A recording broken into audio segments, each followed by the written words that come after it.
The ache had a name, a timestamp, and a permanent residence in Clara's chest. It was 2 years, 4 months, and 17 days old, and it answered to the name Maya. Right now, it was a dull, throbbing thing, a familiar bruise being pressed as Maya paced the small perimeter of their living room rug, a storm of discontent in a body made of sunlight and honey. "He just doesn't listen," Maya said, her hands carving frustrated shapes in the air. "It's like I'm speaking a different language. I'll tell him about my day, about the stupid condescending feedback Professor Albright gave me, and he'll just nod and say, 'That sucks, babe,' while he's scrolling through his phone." Clara sat curled on the plush sofa, a mug of now lukewarm tea cradled in her hands. She knew this script by heart. She was the supporting actress in the long-running, tragicomedy of Maya's love life. Her role was simple: to listen, to nod, to offer the carefully measured sympathy of a best friend, and to never, ever let the truth escape the cage of her ribs. The truth was that she listened to every word. She could recall the exact intonation Maya used when she spoke of Professor Albright 3 weeks ago. She remembered the name of the barista who had misspelled Maya's name that morning.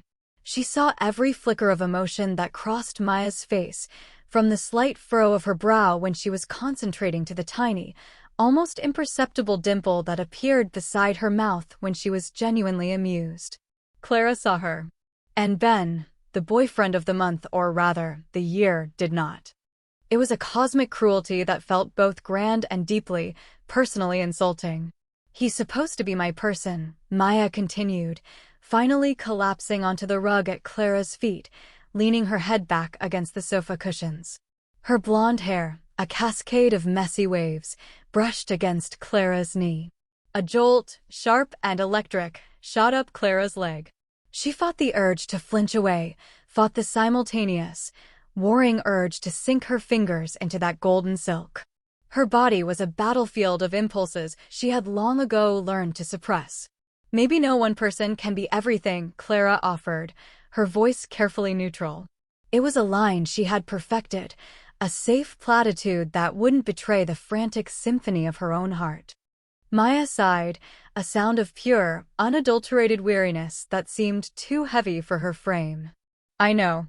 But shouldn't they at least be something? Shouldn't it feel real? With him, it feels like I'm playing a part. The cool girlfriend, the easygoing girlfriend. I'm so tired of the role." "I see you," Clara wanted to scream. "I see the real you. The one who sings off-key in the shower, who gets fiercely protective of stray animals, who chews on her pen when she's thinking, who has a tiny fleck of green in her right eye that you can only see when the light hits it just so. I see all of it. And I'm not playing a part." Instead, she just hummed in agreement, a soft, non-committal sound. She was a ghost in her own life, haunting the edges of the one person she wanted to be solid for. The friendship was a precious, fragile thing, the most important architecture of her world. The fear of shattering it was greater than the pain of her silence. So she remained silent, a custodian of secrets, chief among them the fact that her universe had long since rearranged itself to orbit this woman sitting at her feet. She was a planet, and Maya was her sun, blissfully, devastatingly unaware of the gravitational pull she exerted. The ache in Clara's chest pulsed, a dull and steady beat. 2 years, 4 months, and 17 days. And counting. The conversation about Ben eventually petered out, leaving a trail of quiet melancholy in the air. Maya's frustration had softened into a wistful sort of sadness, her energy spent. She was still resting against the sofa, her head now tilted to look up at Clara, her brown eyes soft and shadowed in the lamplight. The apartment was quiet except for the distant hum of city traffic and the frantic, silent thumping of Clara's own heart. Clara felt an overwhelming surge of protective tenderness. It was a physical thing, a warmth that bloomed in her sternum and spread through her limbs, demanding action. She wanted to smooth the worried line between Maya's brows, to tell her she deserved a love as bright and astonishing as she was. The words caught in her throat, tangled with all the other words she couldn't say. She settled for a small, watered-down version of the truth. "He's an idiot if he can't see what's right in front of him," she murmured, her voice lower than she intended. Honestly, Maya, you're too cute for him. The word hung in the air between them. Cute. It was a stupid, flimsy word, entirely inadequate for the task of describing Maya, but it was what had slipped out. Clara braced herself for a dismissive wave, a sad smile, a change of subject. Instead, something shifted in the atmosphere. A beat of silence passed. Then another. Maya didn't look away. A slow, private smile bloomed on her lips, and from her throat came a sound that was not quite a laugh, but something softer, more intimate. A little giggle, hushed and breathy. It was a sound Clara had never heard before, and it seemed to vibrate right through the floor, up her legs, and into the core of her. Cute. Maya repeated, the word a soft puff of air. Clara's cheeks flushed. It's a dumb word. I just mean. No, it's not, Maya interrupted, her gaze unwavering, a strange, unreadable light dancing in her eyes. She tilted her head slightly, a gesture of genuine curiosity. Her smile remained small and knowing. It's nice. Another pause stretched, thick with unspoken things. Clara's entire world seemed to have narrowed to the space between them, to the inches separating her knee from Maya's hair, to the charged particles of air they were sharing. Then Maya spoke again, her voice a conspiratorial whisper that slid directly into Clara's soul. You know, she said, her eyes flicking down to Clara's mouth for a fraction of a second before returning to her eyes. You're kinda my type, too. The world didn't just tilt on its axis. It shattered. The air evaporated from Clara's lungs, leaving a painful, hollow vacuum. The sound of her own blood rushing in her ears was a deafening roar. For a dizzying moment, she was sure she had imagined it, that her own desperate longing had finally fractured her perception of reality, projecting her hopes onto the blank canvas of their friendship. But the look in Maya's eyes was still there, a playful, questioning, terrifyingly sincere glimmer. The ground had vanished from beneath her feet, leaving her suspended in a state of pure, unadulterated shock. She had no idea what to do. No idea what to say. The script she had been following for more than 2 years had just been set on fire.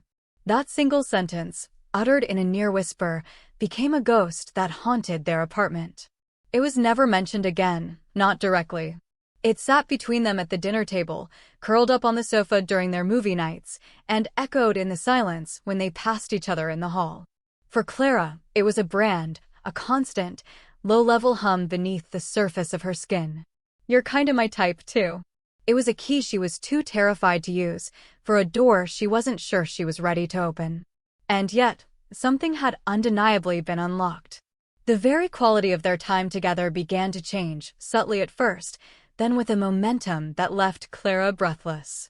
Their late-night conversations, once a minefield of Ben-related complaints, deepened into uncharted territory. One Tuesday night, sprawled on the living room floor surrounded by takeout containers and sharing a bottle of cheap red wine, Maya went quiet. She swirled the dark liquid in her glass, her expression thoughtful. Clara, she began, her voice soft. What do you think real love is supposed to feel like? Not the movie version. The real, messy, everyday version. The question was a direct hit. Clara's heart stuttered. In the past, she would have deflected with a joke or a vague philosophical musing. But the ghost of that sentence emboldened her. She decided to tell a small piece of her own truth, disguised as a general observation. I think, she started, choosing her words with infinite care. I think it's supposed to feel like coming home. Like safety. Not boring safety, but the safety to be completely, unapologetically yourself. The freedom to be quiet without someone thinking you're mad, or to be loud and ridiculous without feeling judged. It's someone knowing you need tea before you even realize you're cold. She risked a glance at Maya, whose face was unreadable in the dim light. It's being seen. Really, truly seen. Maya didn't respond for a long time. She just stared into her wine glass as if it held the answers to the universe. When she finally looked up, her eyes were shimmering with an emotion Clara couldn't name. Being seen, she repeated, her voice thick. Yeah, I think that's it. The physical space between them began to shrink as well. It was a slow, magnetic pull. A casual arm brushed against hers in the kitchen and lingered a moment too long. A hug, hello, or goodbye would last for an extra beat. Maya's face buried in the crook of Clara's neck, a soft inhale that Clara felt in every cell of her body. One evening, while they were watching some mindless competition show, Maya, who was sitting at the other end of the couch, shifted, then shifted again, until her knee was pressed firmly against Clara's. Every rational thought in Clara's head screamed at her to move, to create space, to restore the careful boundaries she had built. But her body, a traitor to her fear, refused. It leaned into the contact, soaking up the warmth that radiated from Maya's skin. The point of contact was a supernova of sensation, a focal point of heat and electricity that made it impossible to concentrate on anything else. They sat like that for the entire hour-long episode, a silent, static-charged connection that said more than any conversation could. Clara became an obsessive observer, a scholar of Maya's every micro-expression. She noticed how Maya's laugh seemed to come easier when they were alone, a full-throated, genuine sound that was so different from the polite laugh she'd used with Ben. She noticed how Maya started mirroring her, picking up her phrases, reaching for the same brand of herbal tea, humming the songs Clara had been listening to. Then came the moment that burned itself permanently onto her memory. It was another late night. Rain lashed against the window panes, cocooning them in their small, warm world. Maya was telling a story about her childhood, something about a disastrous attempt to build a treehouse. Her face was animated, lit by the soft glow of a single lamp. Clara was completely captivated, lost in the rhythm of her voice and the dance of her hands. In the middle of a sentence, Maya trailed off. The silence was sudden, drawing Clara's full attention. She looked at Maya, ready with a prompt, but the words died on her tongue. Maya wasn't looking for a word. She was just looking at Clara. Her expression was one Clara had never seen before. It was stripped of all its usual charismatic defenses. It was soft. It was vulnerable. It was something that looked terrifyingly like longing. And then it happened. Slowly, almost imperceptibly, Maya's gaze dropped. It fell from Clara's eyes, traveled down the bridge of her nose, and settled, for 1, 2, 3 agonizingly long seconds, on Clara's mouth. The world stopped turning. The rain, the traffic, the ticking clock, it all faded into a dull, distant hum. The only reality was Maya's eyes on her lips, a silent question that screamed through the quiet room. Clara's breath hitched, a tiny, audible gasp. The sound broke the spell. Maya's eyes flew back up to meet hers, wide with something that looked like panic.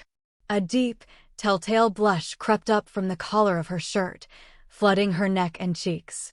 She snapped her mouth shut and looked away quickly, staring intently at a random spot on the carpet as if it were the most fascinating thing she had ever seen. I forget what I was saying, Maya stammered, her voice thin and reedy. But Clara knew. She knew that a line had been crossed. It wasn't a line drawn in the sand, but one carved in stone. The subtext had just become dangerously, thrillingly close to text.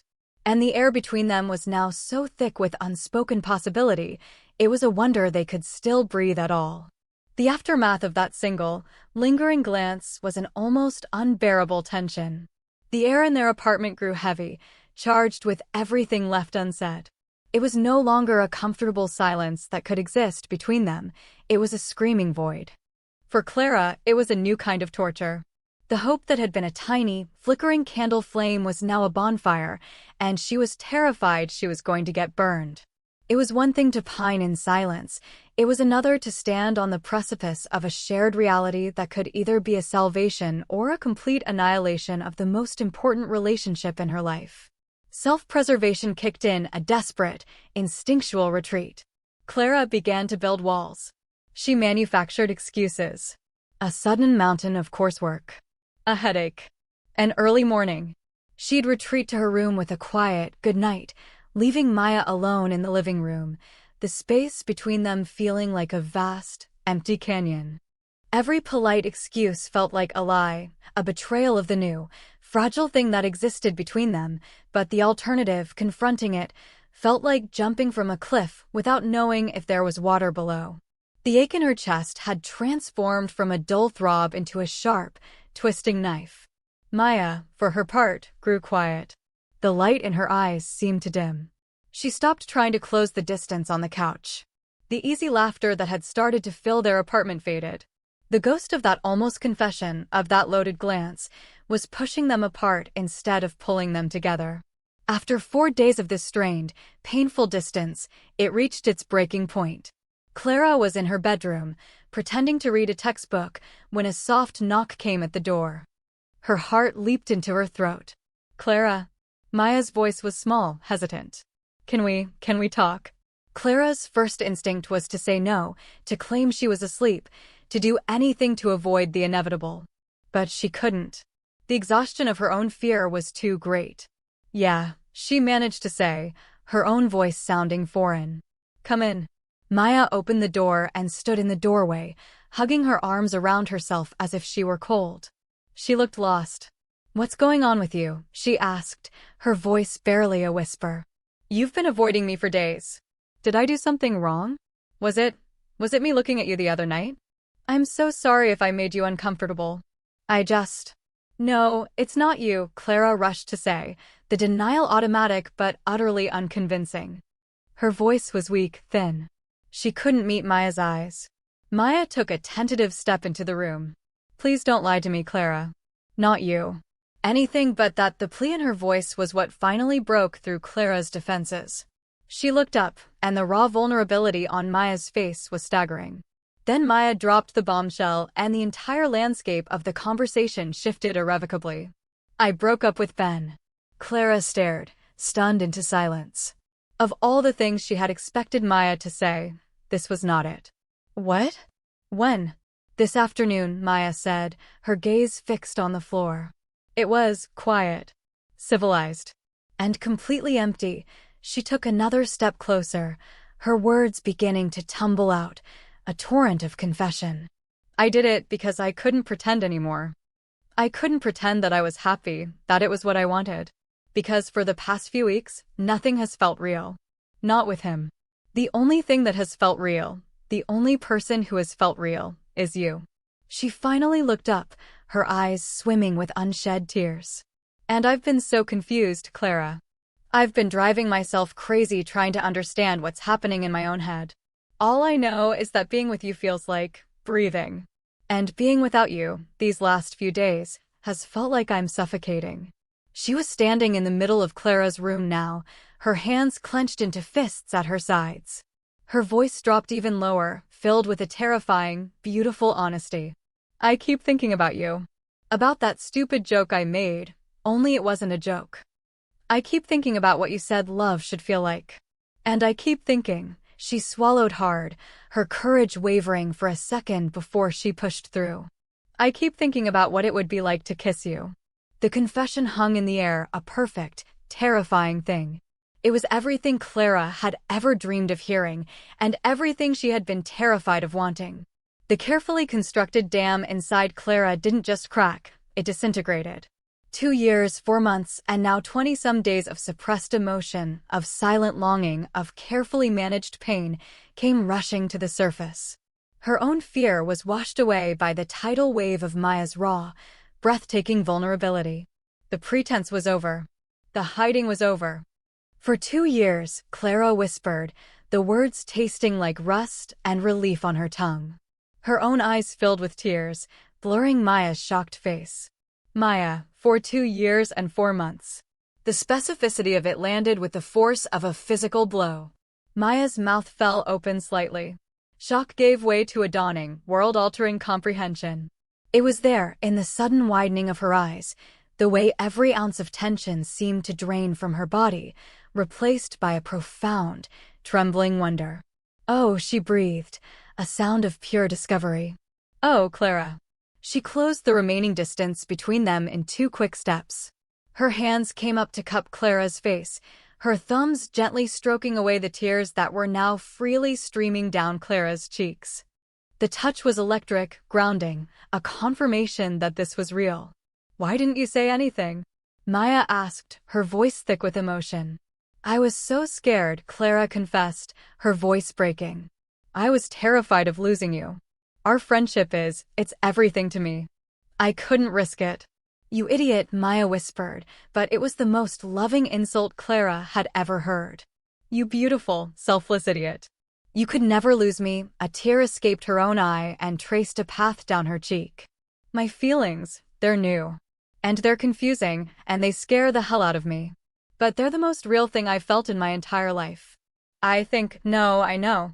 I'm falling in love with you, Clara. The world seemed to spin and then settle, clicking into place with a profound sense of rightness. This was it. The moment where everything changed. Maya's gaze, so full of awe and love, dropped once more to Clara's lips. But this time, there was no panic, no hesitation. There was only intention. Can I? She whispered, the question a feather-light brush against Clara's soul. Clara, can I please kiss you? Clara couldn't find her voice. She could only nod, a jerky, desperate movement. And then Maya leaned in. The first brush of her lips against Clara's was impossibly soft, tentative, a question seeking an answer. Clara answered by leaning in, her hands coming up to grip Maya's arms. The initial hesitation melted away like snow in the sun, replaced by a sudden, urgent need. The kiss deepened, becoming more certain, more passionate. It wasn't just a kiss, it was a conversation 2 years in the making.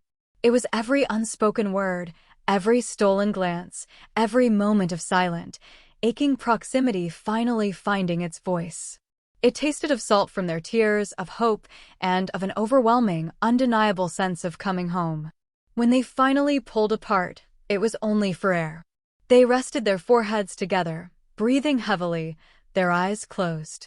The small space of Clara's bedroom felt like a sacred cathedral, consecrated by their confession. Wow, Maya breathed out, her voice shaky.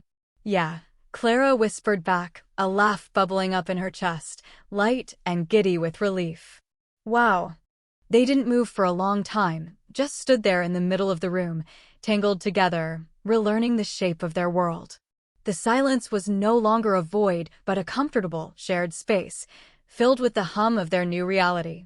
They eventually migrated to Clara's bed, not lying down but sitting on the edge, their sides pressed together, Maya's hand now firmly intertwined with hers. It was Clara who spoke first, giving voice to the tremor of fear that still lingered beneath the euphoria. I'm terrified, she admitted, her voice quiet but steady. She looked at their joined hands, at the way Maya's fingers fit so perfectly between hers. Maya squeezed her hand, a reassuring pressure. Me too, she confessed without hesitation. I feel like I've just walked off a cliff into a whole new world I don't understand. I don't know how to do this. I don't know what this means for anything. But we're both here, Clara said, finding a sliver of courage in Maya's honesty. We're terrified together. Maybe that's enough. Yeah, Maya agreed, a small smile touching her lips. She was quiet for a moment, her gaze distant, as if she were re-examining her own past through this new lens. You know, she began slowly, all those times I complained about Ben, about him not listening, about feeling like I was playing a part, about something essential being missing. Clara nodded, her heart aching with the memory of all those painful conversations. It was you, Maya said, her voice filled with a dawning certainty. The missing piece was you. I was measuring every relationship, every interaction, against what I had with you, and I didn't even know I was doing it. Of course, he came up short. Of course it felt fake. He wasn't you. He could never be you. The realization settled over her, a look of profound clarity on her face. The safety, the feeling of being seen. I've had it all along. I was just looking for it in all the wrong places. The weight of those words settled into Clara's soul, healing cracks she didn't even know were still there. It wasn't just that Maya felt something for her now, it was that she had always been the standard, the unspoken truth in Maya's heart. So, what do we do now? Clara asked, the question hanging between them, full of both fear and limitless potential. Maya turned to face her fully, her expression earnest and open. We figure it out, she said simply. Together. We take it one day at a time. We're probably going to be clumsy and awkward, and we might mess up. But we do it together. She lifted Clara's hand to her lips and pressed a soft kiss to her knuckles. Let's just try this. Let's try being this. Okay, Clara whispered, a real, genuine smile spreading across her face. Okay, let's try. 3 weeks later, the world had settled into a new, beautiful rhythm. The sun slanted through the blinds of Maya's bedroom, casting golden stripes across the rumpled duvet. Clara woke slowly, cocooned in a warmth that had nothing to do with the blankets and everything to do with the arm draped securely over her waist. She turned her head on the pillow and watched Maya sleep, her face soft and peaceful, her blonde hair a halo against the white cotton. The ache in Clara's chest, the constant companion of her past 2 years, was gone. In its place was a quiet, humming contentment that felt both miraculous and perfectly, fundamentally natural. Later, they were in the kitchen, moving around each other in the easy, synchronized dance of a couple who had found their cadence. Clara was measuring coffee grounds while Maya stood at the counter, buttering toast. The air was filled with the rich, comforting scent of brewing coffee and the low murmur of the radio. Ben called last night, Maya said casually, not looking up from her task. Clara's hand paused over the coffee maker. A flicker of the old anxiety, a phantom limb of fear, made her heart skip. Maya must have sensed her hesitation. She looked up, her expression soft and reassuring. It's okay, she said gently. It was fine. He wanted to get the last of his stuff from the closet. We talked for maybe 5 minutes. It was simple. It's done, Clara. Really done. She walked over and wrapped her arms around Clara from behind, resting her chin on Clara's shoulder. There's no part of my life he belongs in anymore. All the parts are taken. Clara leaned back into the embrace, her body relaxing completely. She covered Maya's hands with her own. The fear dissolved, replaced by the solid, grounding reality of Maya's presence. It was true. The past was a closed chapter, a necessary prologue to this new, infinitely better story. I was so lost for so long, Maya murmured into her hair, her voice a soft rumble against Clara's back. Just wandering around, thinking I knew what I was looking for. Clara turned in her embrace, framing Maya's face with her hands. She looked into those warm, brown eyes, now filled with a love and certainty that was directed entirely at her. The ghost of who she used to be, the silent, pining friend, felt like a person from another lifetime. She had stepped out of the shadows and into the sun. Then we're both exactly where we need to be, Clara whispered, and she leaned in to kiss her. It wasn't a kiss of desperate confession or breathless discovery, but one of quiet, joyful affirmation. It was the kiss of a Tuesday morning, the promise of 1,000 more to come. She understood, in that moment, that the longest journeys, the ones filled with the most silent aching and fearful hope, often led you directly to the front door of a home you never even knew you were searching for.